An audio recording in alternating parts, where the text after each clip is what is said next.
Okay, good afternoon, everyone, and welcome to the Lower Makefield Township Disability Advisory Board meeting. So we have all the members in attendance here, Trish, Dave Rogers, Lisa, and our liaison to the Board of Supervisors, John Lewis. So we're going to jump into our agenda for today's meeting. And our first agenda item is to approve the minutes from last meeting. Is there a motion for that?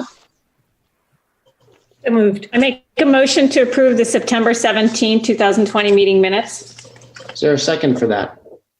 I'll second. All in favor, say aye. Aye. Aye. Aye. Okay, the ayes have it. So the next agenda item is to go briefly into our community reminders.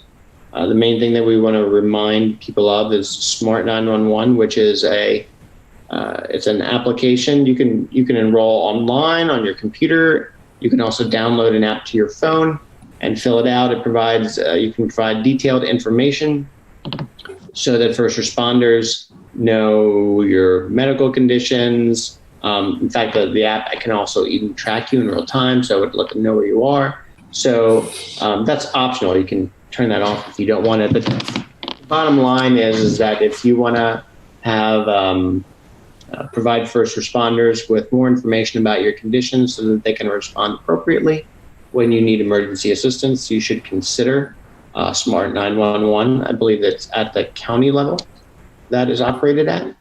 Also, there is a Lower Makefield Township list that they've maintained. Lisa can also speak to this.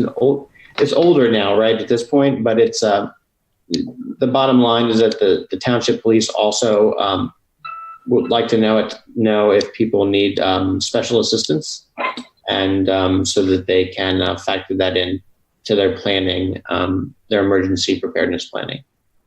Lisa, is there anything to mention about that I didn't, or was that good? That was good. Other than, honestly, I would just make a phone call to the police department and they maintain a list, probably more so than even that form. So just contact the non-emergency phone number and they should be able to help you. Okay, great. So the next meeting item that I have on our agenda is talking about new developments on the pandemic's effects on people with disabilities. And it seems that we're entering a new stage of the pandemic where there's a seasonality component, right? And that we're starting to see spikes throughout the Commonwealth of Pennsylvania, throughout our community. If you look at the Pennsylvania information on new cases, they are orders of magnitude higher, new daily cases than they have ever been in the Commonwealth. So this is a concerning time for people with disabilities who are typically more vulnerable to the virus, to become very ill or to die. So I wanted to pause and let the group share if there's any new information that they've learned or resources or anything as we go into this new season.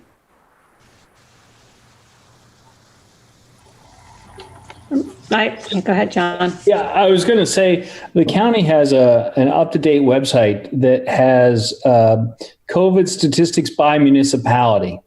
And why that's helpful is it gives you a sense of where things are at with the county in terms of outbreaks. In Lower Makefield, as of right now, there are 49 active COVID-19 cases. Since the beginning, there have been 556 cases and 60 deaths. And that's roughly 1 out of every 500 Lower Makefield. We've got like 32,000. 1 out of every 500 Lower Makefield residents. And that's kind of gives you an idea of the scope in terms of where we're at. And this reflects, those that they've tracked right now. I know that there are, although at least the gathering at Election Day there was a lot of transmission. Hopefully we've gotten 14 days past and we have a sense of what the total number of the count were for folks. So it's important that you can always track that and go to the Bucks County website to see more details on that. John, do you know if how the township had set up that, I guess you could call the township building to get on a list if you needed help during the pandemic? Is that still? That's, as far as I know, still operating. Yes. Mm-hmm. Still operating? Okay. Mm-hmm. If there was somebody who needed help who hadn't heard from the township anyway, you can always reach me and any of the supervisors by email or phone. My email is jlewis@lmt.org. And the phone number on the LMT website actually rings direct to my cell phone, which I should not tell people that. But too late. So yeah, I see it's still on the website, wellness checks. Yep. And you can email, I guess it's chomes, CHOLMES @lmt.org, or you can call the township building 267-274-1110. And you just get added to a list, and you just need your name, address, and a phone number. So it looks like we're still, providing that service. John, one thing that just came to mind is that the Commonwealth has issued new guidance on quarantining and saying that anyone coming in pretty much from any state needs to quarantine.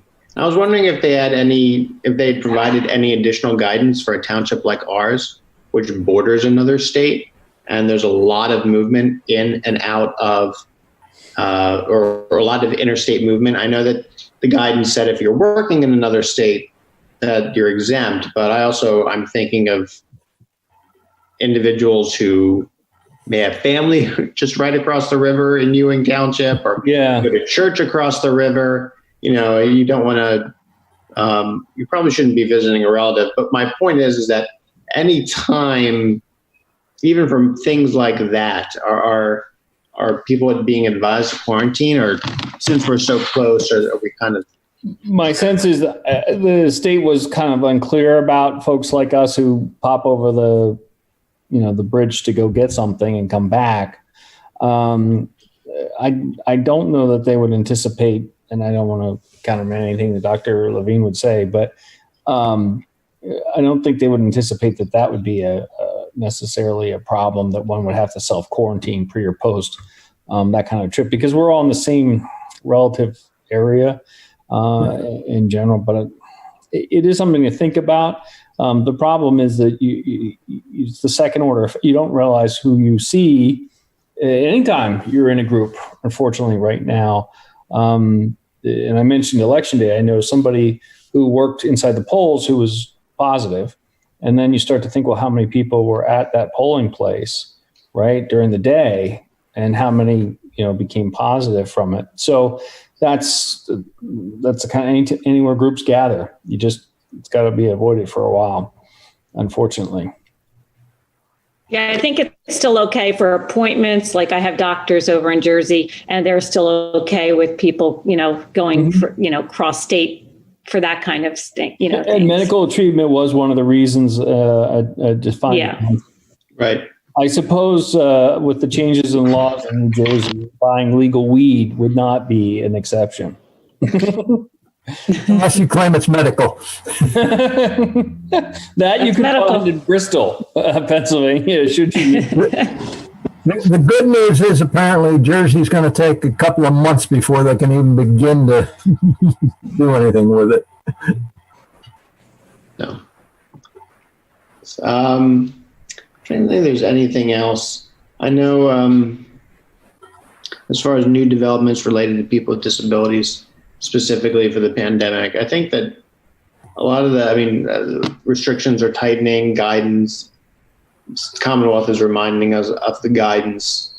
I think that it seems that we know what people with disabilities need to do. I think that it's just a matter of complying, and for those people with disabilities who may have difficulty complying because they, for example, need help with getting food or things like that. I think the Center for Independent Living has been operating completely remotely since March. And they're having their problems dealing with the state with OVR and so forth, because OVR is operating totally remotely. Things that used to take somewhere around 2 to 3 weeks are now taking 2 to 3 months, particularly in the financial areas. So it's just a slowdown of everything, but it's to the advantage because most of the staff of the Center for Independent Living are individuals with disabilities. So they are high risk to start with. Right. Another announcement. I don't know if everyone knows, although I would venture most folks. The nurses at St. Mary's have gone on strike. So if you plan or have to go there, that's something to consider. They've been out now for a couple of days, and it's primarily two main reasons. It's not just pay; it's work conditions and in terms of staffing levels, which is a legitimate concern about care. And they, have taken some time before they became a chartered union and then before striking. So a lot of folks stand with the nurses and think that, their concerns about care levels are important in addition to legitimate pay as well. So that hopefully will get resolved soon, because I know there's diverts between hospitals now because of that in terms of staffing levels there. And for some in Lower Makefield, that might be their first choice hospital. So it might be plans to think about or alternatives in the short run if that's the case. That's a very good point, John. And improving quality of care at St. Mary's is an important thing. So, so we definitely understand why the nurses are striking. Is there anything else before we would move on to the next agenda item? Okay, hearing nothing. I call this updates. So these are things that we've talked about before. We want to get updates on. And so the first thing I want to focus on are building plans and the Prickett tract. So the first, Dave, have there been any new, setting aside Prickett from a minute, have there been any new building plans that you've seen? I have not seen anything, but I will admit I have been remiss in reaching out to Mr. Majeski, but I will do that just to be sure. But he's pretty good if something comes up of letting me know. Okay. Sounds good. And just to the viewers, what we do as a disability advisory board is that when there's new construction planned in the township, we look at plans to make sure that they're in compliance with accessibility standards. So I guess Dave, I have a question for Dave. We had talked about the Capitol Health building that was being going up across from the CVS on Oxford Valley, up by Kohl's. Did we ever review those plans? I have never seen anything on that at all, but I don't know. That's a new building, isn't it? Brand new. It's going up, new construction right next to the existing. That. I don't know why we didn't. I know. I don't think we've seen those. We saw it at land development point when they were still thinking about putting a Dunkin' Donuts in the rest of that lot and all of that. Right. What was that, 2 years ago, something like that? But once the actual building plans were put forth, I do not remember seeing anything on that. I'd be surprised if it's not in compliance, but nonetheless, there's a loophole there in the system that we didn't see them. Yeah, I think we should review those. And then my other concern about that, which has nothing to do with our group, Citizens Traffic, but is that, John, do you know if that existing exit and entrance is going to remain directly across from where the CVS, where you make the turn into the CVS, and they kind of moved in another one down the way towards the daycare center there. Yeah, there was going to be two, because that is horrific. Well, there's partly a traffic review, and that was done in February 2019, I think.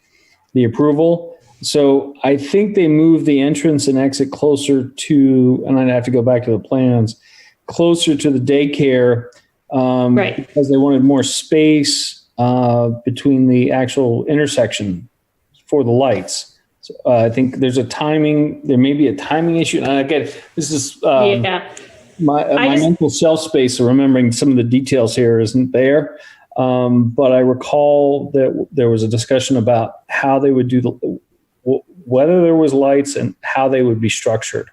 And Yeah. that's part of what was driving the move further down. Yeah, I would just be curious how they're going to address that because, yeah, they definitely have the one down closer towards the new Yardley Reserve there, but I haven't seen them close up the other one yet.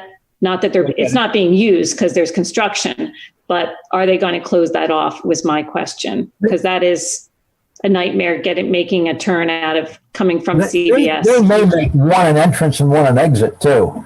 I don't know. Yeah, right. We're looking at it. It could be an entrance, just not an I made a exit. note here and I'll ask Jim about that also.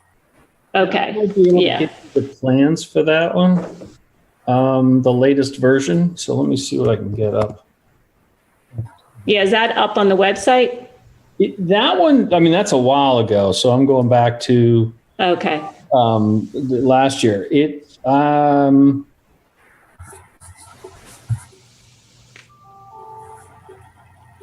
Yeah. I'm showing 2 entrances and exits in the plan. What I can do, let me download these and just send them to everyone to have. I have a PDF for that one. Yeah, I mean, I might just, I'll tell the Citizens Traffic Advisory Committee our concerns. So, Yeah, and I know they have, let's see, there's review letters. Here's the one, I'll just send this one. And this is Octagon Center 2, yeah. And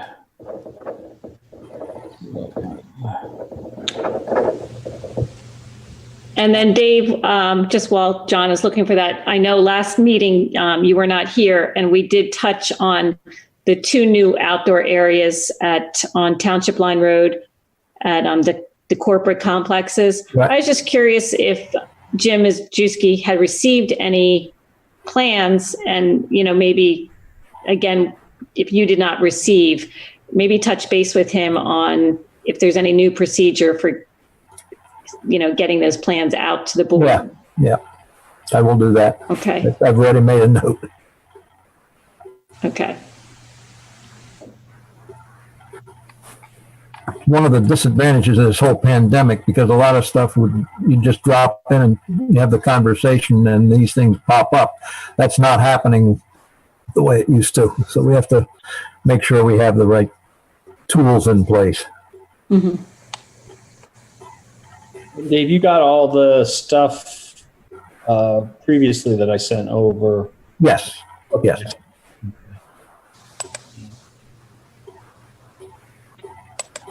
That might be a good segue to something that I wanted to talk about. So my understanding, Dave, was that you looked at the information that you received on the Prickett plans and that it was not necessarily the stuff that we need to review. It wasn't kind of that, it was kind of It's mostly the preliminary stuff. It's not the actual construction plans. It's layouts of shopping, of where the physical building's going to go, where are the entrances,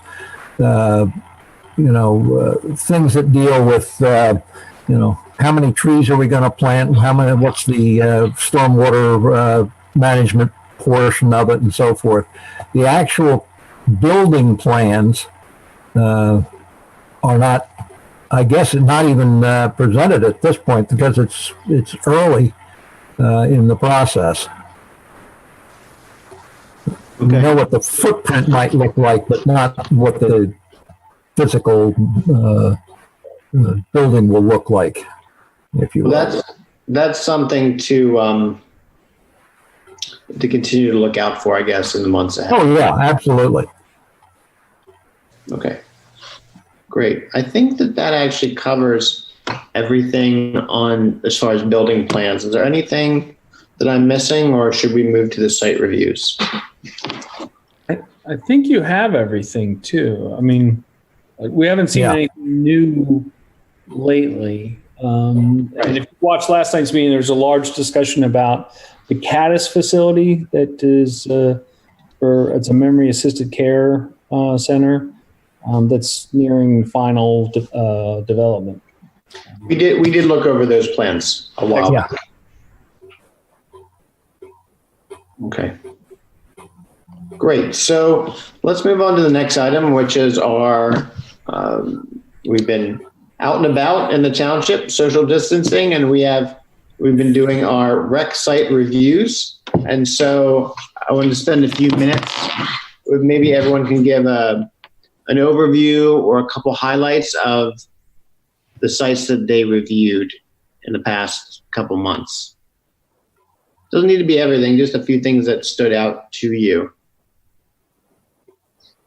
Well, I can go. I looked at Veterans Park, which I didn't think I'd really have too many issues because it's not really developed per se, outside of the actual memorial.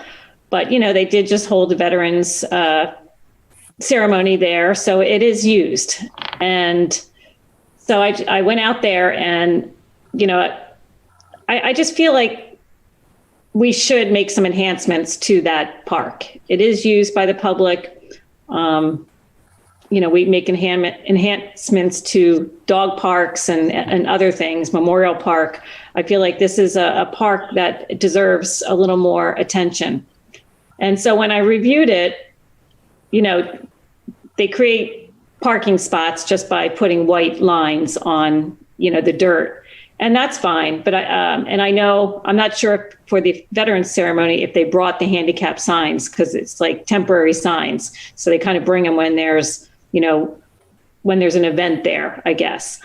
But I think it's time to create there's about 40 parking spots. So we should create 2, permanent handicap parking spots.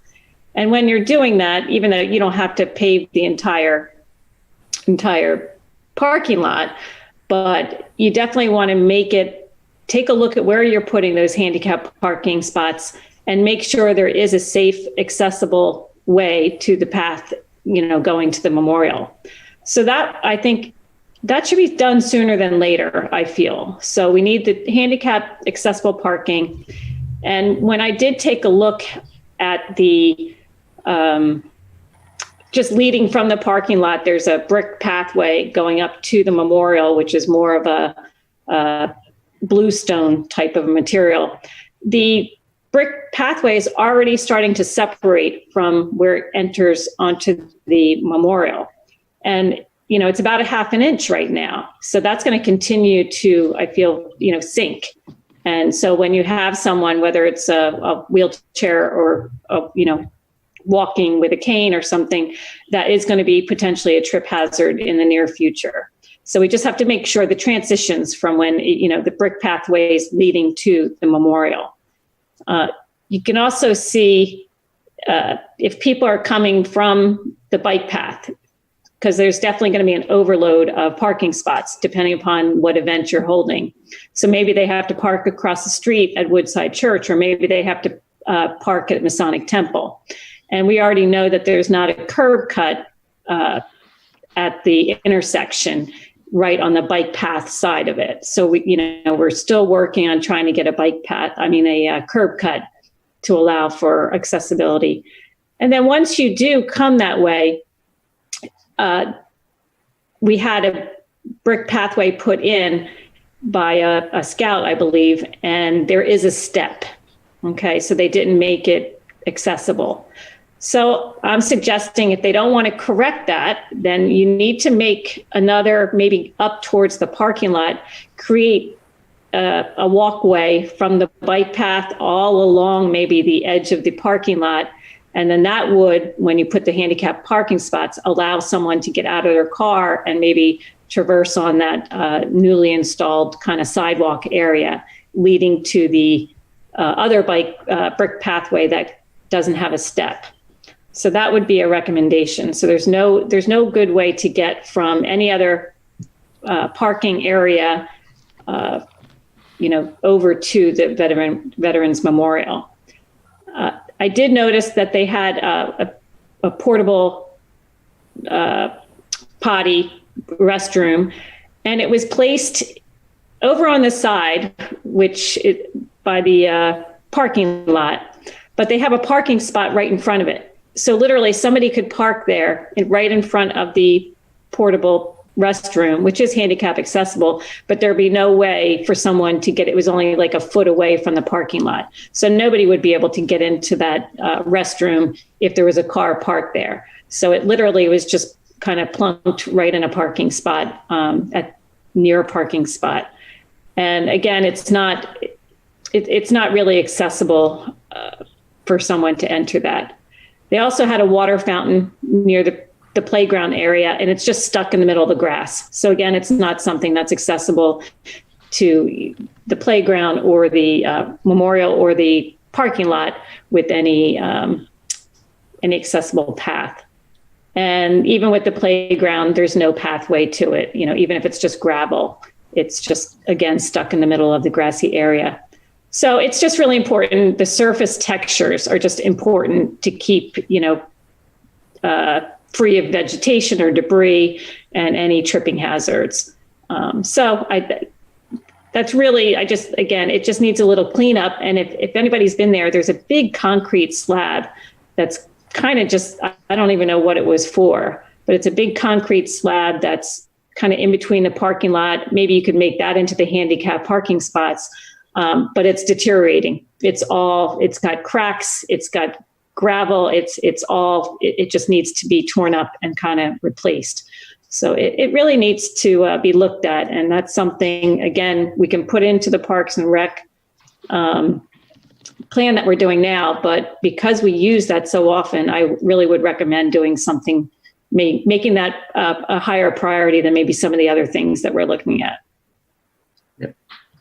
Thank you, Lisa. That's, I live close to that park, and a lot of what you said resonates with me. The one thing that I could add is that, especially given that one path from the walkway to the memorial has a step, there really is no accessible path from the main walkway to the memorial, right? You've got this parking lot, which is gravel. And then, so you don't even have a way to really get there without going through grass or gravel. So that would be the one thing that I would add. And I can tell you that I have a motorized wheelchair, which is capable of going through those surfaces, but people who have manual chairs or people who are just mobility impaired and they're using walkers or canes are going to struggle. So that's all great. Thank you. So Dave or Trish, would you like to go first, or do you want me to go? Well, I can quickly, I looked at the park areas, the picnic areas, particularly around the, what is it called? Kids Kingdom or whatever it is up behind that. Essentially, that is not an accessible area. There are a couple paths, but there's no way to get to the picnic tables. The picnic tables themselves are not handicap accessible in any way, shape, or form. I could not get into the restrooms that are there because of the pandemic. They were all locked up. I have no idea about that. The biggest issue that I have there, again, it's accessibility, and it's the area off of Edgewood Road itself. There is no way for somebody coming from Oxford Valley Road and Edgewood there to get up the incline, if you will, to the paths that do lead towards the general park area there. The only way that it could be done because of the terrain of the area, it would have to be some sort of a switchback, put in there. It would be a bit of a construction project, but it's something that's there. The it's been paved. There's a curb cut, if you will, at the bottom of it onto Edgewood Road. But there's no good way for anybody with a disability to get across Edgewood there, even with that traffic light there. Other than that, there's a lot of issues with where the parking is, the lack of parking back by the tennis courts and so forth and so on for handicap parking and access to the area. I detailed most of that in the stuff I put in the Dropbox report, but I think it's very much like what Lisa said. It's just stuff that needs a little bit of tender loving care and could be enhanced without a whole lot of money, but it's something that we ought to be including in future plans.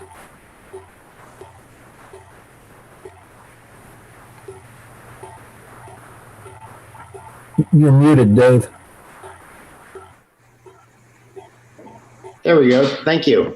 So, thank you, Dave. And I think that I agree with you. There's a lot of things. It's kind of the story with accommodations in the workplace too. There's a lot of things not that expensive in the grand scheme of things, but can make a major difference. Usually these things can be incorporated on the front end if you're planning new construction, but as we look at these older sites that need updating, the things that need to make it accessible or not. Maybe that switchback would be expensive, but a lot of the other things that you've suggested, I think, are again within the Park and Rec's budget, really hopefully attainable. So, Trish, would you like to go next? Sure. I went to 5 Mile Wood and tripped and fell and regrouped with Lisa, who came back with me a second time. Trish and I got lost. Oh my God. Anybody that goes to 5 Mile Woods, please get a map. Yeah, you can get a map. The longest route. There is a gravel parking lot. There is no designated parking of any kind. There's a transition from the parking lot to a concrete area where there's, I guess you could call it a visitor center. And that could use some work. That's what I tripped on. So that's, that would need some improvement, just a smoother transition onto that concrete. But as far as the park is concerned, that is in no way accessible. It is, it's very nice, but the paths are very narrow and they are completely engulfed with tree roots and all kinds of roots. So it doesn't make there's nothing you could do there. However, Lisa said, well, you could make a brand new path from the parking lot, maybe some kind of a loop or something. I would imagine that would cost quite a bit of money, but otherwise, I don't see that as being accessible. There is a building there, visitor center, whatever you want to call it, that does have outside access to men's and ladies' rooms. And they do have sinks that are hung on the wall. That seems to be accessible, but also needs the transition areas need some additional work. So that's about all I can say about 5 Mile Wood. Enter at your own risk. Well, I'm glad that you I almost had to get the ambulance. I'm glad that you got reinforcements, Trish, when you. Oh, my word. So I did visit a couple other places. Do you want to hear about them or another time? I just said highlights. So if there's anything else that you think is, you don't need to, I know you visit a lot of sites, so you don't need to go through all of them, but if there's anything that you think is worth sharing with the group or with the community that's listening, you can mention it now. I visited the playground. The only accessible thing there is a handicap porta potty that's in right before you go into the entrance. But other than that, it's really not meant to be accessible for anybody with a wheelchair or that has mobility problems. There is a nice boardwalk area, but all those boardwalk areas, many of them have a step down into a mulch covering. So I would say that would, to make that accessible, that would need some additional work, transition areas, widening the boardwalk, et cetera. Yeah, you're speaking of Kids Kingdom. Yes, I am. Yeah. And the tennis court, the community tennis court in Heacock Meadows, the paths are too narrow. The curb cut, which is in a residential area, right directly in front of that curb cut is a drainage, I don't know what you call them, a drainage grate, completely inaccessible. Pathways are too narrow. There's no porta potty. That is about the highlight for the tennis court. It's used quite a bit, though. I mean, there could be some improvements here. It's used quite a bit for pickleball and tennis. It's a busy place. Okay. Well, thanks for sharing. I must admit, I had no idea what pickleball was until we started reviewing these sites. So, Oh, popular. You're not old enough now. You gotta be a senior. It's a great game. yeah, no, it's interesting to hear the ball. It sounds much different when it goes off the racket compared to a tennis ball. But yes. So thanks, Trish. I appreciate that. I looked at the baseball and softball complexes. So it was quite interesting. It was kind of I consider the sports closely related, but I think there was a tale of two complexes. I think that the baseball complex has accessible parking kind of spread throughout the lot, close to a number of different fields, which I think is helpful. But more importantly, they actually have a path system so that there's actually a paved path to essentially every field in the complex. And so, of course, I wasn't talking about the actual playing surface, but the idea was, could someone with a disability get close to the fields? Could someone with a disability be a spectator? And I think that those paths at the baseball complex actually really make that possible. In fact, in one case, the paths actually go right up to the stands so that you could go up there in a wheelchair and literally transfer onto the bench if you wanted to. So I thought that was, I was surprised to find that. Of course, there are things like trash cans not near accessible paths, and we've talked about those. Those seem to be issues throughout the sites in the township. But the path system really improves accessibility. There is a snack pavilion there. There's also a concrete area that has picnic tables relatively close to the snack pavilion. You can get to the snack pavilion. There are paths to it, but you cannot, there's no paved path to the picnic tables. So I guess you have to buy your food and just eat it there. You can't go over to the picnic tables. The bathrooms, they're locked, so I didn't go in them. But I think that's the overall story of the baseball complex. Conversely, the softball complex does not have paths, so that it's very difficult for someone with a disability to get close to a playing field to observe, unless they're able to go over a grassy area. There's fewer accessible parking spots in the softball complex, and I think there's only 2 or 3 of them, and they're in one location. They're not spread around like they are for the baseball complex. There's also a snack pavilion at the softball complex. They also have picnic tables. Their picnic tables are covered at the softball complex. But again, there is no path over to the picnic table pavilion. So people with disabilities are not going to be able to get over there if they can't traverse that ground. So also there's a bocce court over there by the softball complex. And there are actually benches. You could watch people play the sport. However, there's no paths to get over there. It's all in grass. So there would need to be paths placed there as well. And it's interesting. It seems that there's a theme emerging that all the sites seem to have the common need to introduce more paved surfaces, more paved paths to get to to additional areas.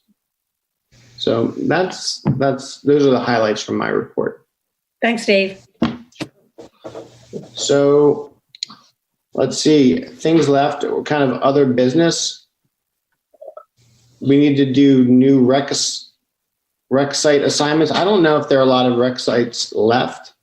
I guess we could probably do this offline, but if you could look over the list of facilities, it's in the folder, and see if there's a facility left that you would like to take a look at. Probably go stir crazy over the next few months, quarantining at home. Might want to put on a mask, go out, and even though it's cold, look at a township rec site.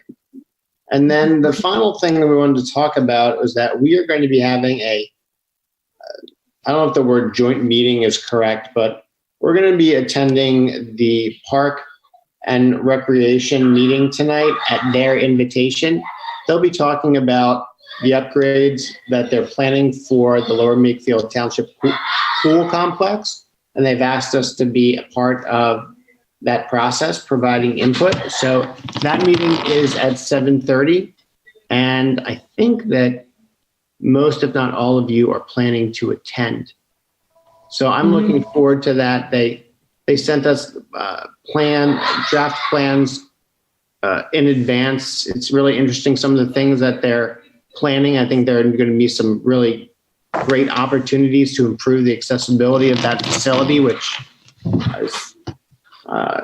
dates back decades. So we're looking forward to that time. Oh, one more thing I should be telling you is that on Monday, I will be meeting with Park and Rec to give them our rec site review sheet to date, and to talk about some of the themes.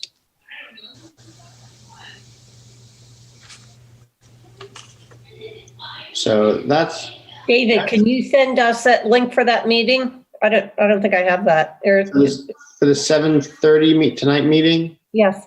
Yeah, I can do that. Okay. Okay, so I will do that after the meeting. Okay, so is there anything else? Because if not, we can adjourn. I had just something I had seen, and one of the, free booklets that come, to Yardley. I don't know whether it was the Yardley Voice, but I noticed that it did say that the Bucks IU Intermediate Unit has now adult programs and services for people with disabilities. And so it's, I guess Pennsbury, when you turn 21, you basically age out of a lot of programs. So these are, they're adult programs and services, and they're an extension to the Bucks IU existing services for children with disabilities from birth to age 21. So instead of aging out at 21, they're now offering programs and services. And I guess I don't know if they're trying to put together people with work experience, but it's nice to know that I think they're still doing job skills training, and they have partnerships with businesses in the community. So I think they're just extending that out to adults now. So if anyone is a person with a disability over the age of 21, they may be eligible for these new adult programs and services from the Bucks IU Intermediate Unit. So I would suggest anyone, contact them, and there's a number, 215-348-2940, or you can email adultprograms@bucksiu.org. So I just know, speaking with many people in the community, that was always a parent's fear when a child did age out, and they just didn't know, what kind of services were available. So this is really great to see happening. Thank you, Lisa. I appreciate that. Mm-hmm. Are those services being provided directly by the intermediate unit, or are they just connecting people to other services that are available? I mean, it looks like it's the Bucks IU Adult Program and Services Team. I think they're working with the Opportunity Council and a few things like that to, like you said. Oh, it's in accordance with the Office of Development Programs. Is that something? Office of Development Programs. It sounds like it's part of some kind of state initiative then. Yeah, they're going to try and link things together a little bit better. Right. Yeah. Hallelujah. Yeah, the reason that I thought that was interesting is that under WIOA federal legislation that after youth leave secondary schooling, one of the existing programs asked to provide them services is independent living. So I was wondering if independent living was that, but if this is a state program and there's not federal funding, there might be all different types of initiatives that I'm unaware of that, but I think it is great because that is for people who are receiving services from the intermediate unit until age 21. You're right that they leave and the services are not necessarily right at their fingertips, and that it really doesn't come. They talk about services being a right when you're in primary and secondary education, but when you leave, the dynamic changes, and you have to kind of navigate the system on your own and be a self-advocate and search for and get the services that you need to succeed. So it sounds like this is a great bridge for a certain subset of people with disabilities. Like something needed. Yes. Mm-hmm. Yeah, definitely. And then just the one last thing that, Dave, you said you were going to meet with Parks and Rec on Monday. And I know we've been tasked with, checking out the sites for accessibility, but, I read the New Mobility magazine. If anyone gets that magazine, they always have great articles in there. So there was one, and it just hit me because, we have our new initiative or enhanced initiative as far as trying to do more than what the ADA standards, has. And I think we're getting caught up, and maybe when you speak with Parks and Rec is there's something to be accessible design and inclusive design. And I almost want to say the accessible design is taken care of, through the ADA standards. But there's something now that is really coming through in these magazines and with the disability community is the inclusive design. And that's really, it's more of, it enables you to draw in more people. Like, so if the community center hosts children's activities, right? Okay, sure, the kid can get into the building because it's accessible, right? It's physically accessible. But is that program inclusive to really enable that person, that child to participate? And I don't know, it's just something to think about. So you want to offer programs, not every program has to be, catered to everyone. Everyone has different needs and talents, but just make sure it's not just physically accessible, but it's inclusive in the sense of offering programs that appeal and can be done, by everyone. So just something to think about, because I know we're putting so much emphasis on physical accessibility.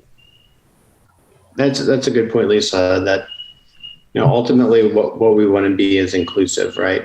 Accessibility is an inclusive act, but it's not just because something is accessible doesn't mean that the programs inside or the or the events that take place inside are inclusive. So I agree, and I thank you for that comment. So is there any other comments, or do we have a motion to adjourn? I make a motion to adjourn. Okay. Is there a second? Second? I'll second. Okay, all in favor? Bye. Aye. Okay. I think the ayes have it. Yeah, okay. Well, everyone take care. Happy Thanksgiving, happy holidays, and we will connect in the new year. Okay? And Okay. Take care. see most of you at 7:30. Yes. That's right. And we still have 2 positions open for anybody out there Yes. we on our do. board. Okay. Thanks. Bye, everyone. Okay. Bye. Thank you. Bye-bye. Bye-bye.